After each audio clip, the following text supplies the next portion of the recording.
अस्सलाम वालेकुम। मेरे साथ मेरे एक दोस्त हैं और जो है ना ये तकरीबन काफ़ी देर से यहाँ एज अ स्टूडेंट और इनके पास काफ़ी यहाँ की इन्फॉर्मेशन है। तो आज हम इनसे इन्फॉर्मेशन लेंगे कि कितनी देर होगी आपको यहाँ, और अगर कोई नया स्टूडेंट यहाँ आना चाहता है तो आप क्या इन्फॉर्मेशन देंगे। अस्सलाम वालेकुम, मेरा नाम मोहम्मद उज़ैर है। मुझे तकरीबन 3 साल हो चुके हैं, मैं यहाँ पर टर्की में हूँ। जैसे कि भाई मेरे से पूछ रहे थे कि टर्की में अगर कोई स्टूडेंट एज ए स्टूडेंट आना चाह रहा है तो उसके लिए क्या क्या इन्फॉर्मेशन है जो बेनिफिशियल हो सकती हैं। फ़र्स्ट ऑफ़ ऑल, अगर आप टर्की में स्टूडेंट के लिए अप्लाई करना चाह रहे हैं, मैं आप तो फर्स्टली तौर पे आपको ये प्रेफर करूँगा कि आप स्टूडेंट के लिए खुद यूनिवर्सिटी सर्च करें। फॉर एग्जांपल इस्तांबुल में आइदन यूनिवर्सिटी है, इस्तांबुल एसन यूनिवर्सिटी है, उसके बाद शहर यूनिवर्सिटी थी वो ख़त्म हो गया, अब मारमरा यूनिवर्सिटी है। उसके बाद आप चले जाते हैं मेडिपोल यूनिवर्सिटी है, इस्तांबुल कुल्तुर यूनिवर्सिटी है, इसी तरह अंतालिया में अंतालिया बिलिम यूनिवर्सिटी है, इश्क यूनिवर्सिटी है, एरिक्स यूनिवर्सिटी है। लाइक अलॉट ऑफ यूनिवर्सिटीज़ हैं यहाँ पे आप इस्तांबुल में, टर्की में।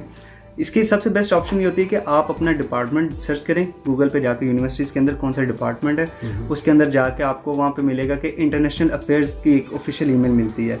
ऑफिशियल ईमेल में आप अपने डॉक्यूमेंट्स उनको ईमेल कीजिए या डिपार्टमेंट के एचओडी को आप फॉरवर्ड करें, आपको डीन की एचओडी की ईमेल मिल जाएगी। वो फिर आपको वहाँ पे डिटेल्स बताएंगे, आपको रेफ़र करेंगे कोई बंदा या कोई कॉन्टैक्ट नंबर रेफ़र करेंगे। फिर आप उनसे डिटेल्स में बात करें कि क्या है, क्या आपकी ऑप्शन बन सकती है, क्या है क्या नहीं। उसके बाद वो फिर आपको एक लीगली प्रोसेस बताते हैं पूरा, जो कि वीज़ा कैसे अप्लाई करना है। और उसका ये बेनिफिट होता है कि आप एजेंट के चक्करों से बच जाते हैं। नॉर्मली एजेंट कितने ले लेते हैं चार्जेस?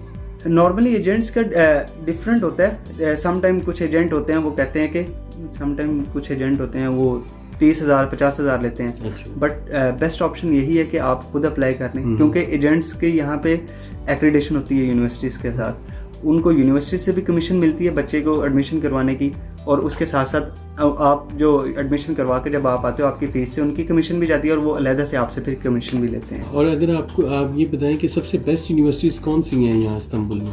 देखिए, अगर तो बेस्ट यूनिवर्सिटीज़ देखनी है तो वो मेरे मुताबिक स्टेट यूनिवर्सिटीज़ हैं।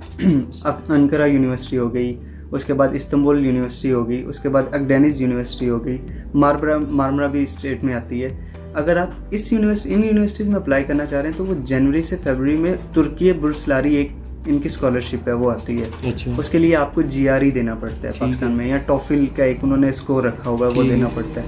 अगर आप वो कर लेते हैं तो उसमें आपको ज़्यादा बेनिफिट है, क्योंकि उसमें फिर आपको स्टाइपेंड मिलता है। फॉर एग्जांपल अगर आप मास्टर स्टूडेंट है तो मास्टर में आपको 2500 से 3000 लीरा मंथली स्टाइपेंड होता है। पीएचडी स्टूडेंट्स के लिए 4000 प्लस स्टाइपेंड होता है टर्किश लीरा।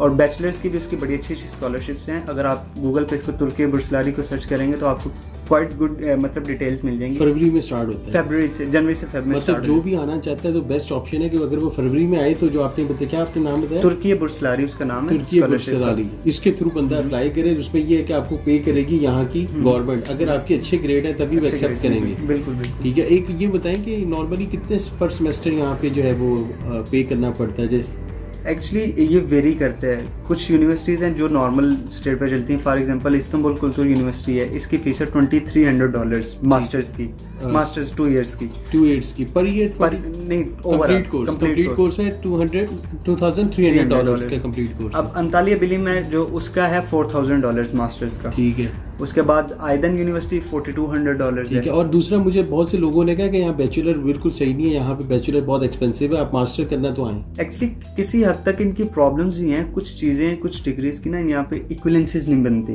जो हमारा ईसीटी सिस्टम डिफरेंट है थोड़ा सा, इनका थोड़ा सा डिफरेंट है, उसकी वजह से प्रॉब्लम्स आ जाती हैं। इसलिए बेटर ऑप्शन यही कि अगर आपने इतना पैसा लगाना है तो फिर मास्टर के लिए आए कि थोड़े कम भी लगे और आप मास्टर भी कर सकें। ठीक है। तो दूसरा ये कि पर एक स्टूडेंट का कितना एक्सपेंस है यहाँ पर? देखें, डॉर्मेट्रीज भी हैं, मतलब 600 लीरा एक महीने में आप शेयर्ड रूम में रह लेते हैं। वो हॉस्टल आ जाते हैं, वो उनकी लाइफ एक डिफरेंट है। हॉस्टल लाइफ बेहतर है या ये? नहीं, मैं प्रेफर नहीं करूँगा hostel life. Instead of hostel life आप प्राइवेट रह लें, 3-4 दोस्त मिलके शेयरिंग में घर ले लें।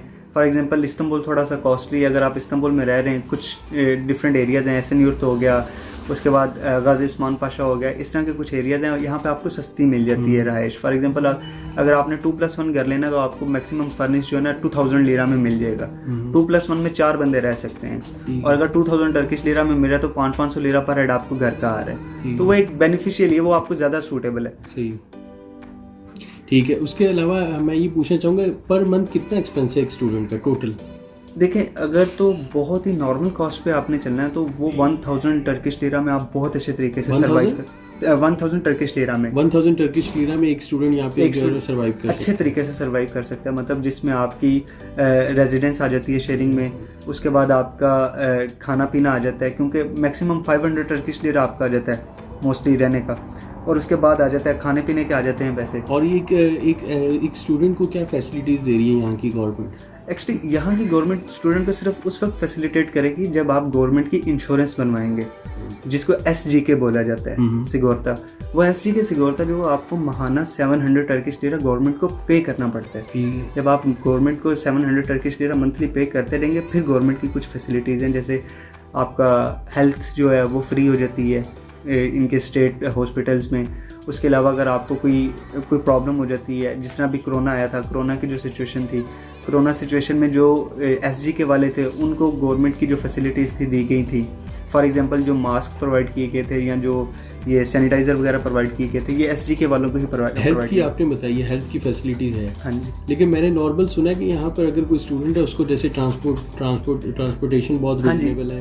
एक्चुअली वो ये है कि स्टूडेंट जो कार्ड बनता है ना यूनिवर्सिटी की तरफ से, यूनिवर्सिटी आपको स्टूडेंट का सर्टिफिकेट देती है, वो फिर आप ट्रांसपोर्टेशन कार्ड बनवा लेते हैं। वो ट्रांसपोर्टेशन कार्ड जो है 50 टर्किश लिरा का पैकेज होता है मंथली, 200 टिप्स मिलती हैं 200 ये, और ये सिर्फ इस्तांबुल में है ये पैकेज, बाकी पूरे टर्की में ये एक ऐसा पैकेज है जिसमें आप जहाँ पे ट्रैवल कर सकते हैं बिल्कुल रिजनेबल, बहुत ज़्यादा कम, यानी कि 1 लीरा पाकिस्तानी 25 रुपीज़ है जिसमें आप ट्रैवल कर सकते हैं। ये एक है, और एक म्यूजियम का भी है, म्यूजियम कार्ड भी है। हाँ जी बिल्कुल, म्यूजियम कार्ड आपका 30 टर्किश लिरा में बन जाता है। वो फुल ईयर आप पूरे टर्की में कोई भी म्यूजियम अगर आप विजिट करना चाहते हैं वो फ्री ऑफ कॉस्ट हो। ये 2 है मेरा ख्याल ओवरऑल। जी ये 2 है। ठीक है, ओवरऑल बहुत बहुत शुक्रिया आपका, आपने हमें बहुत ज़बरदस्त इन्फॉर्मेशन दी आपने, थैंक यू।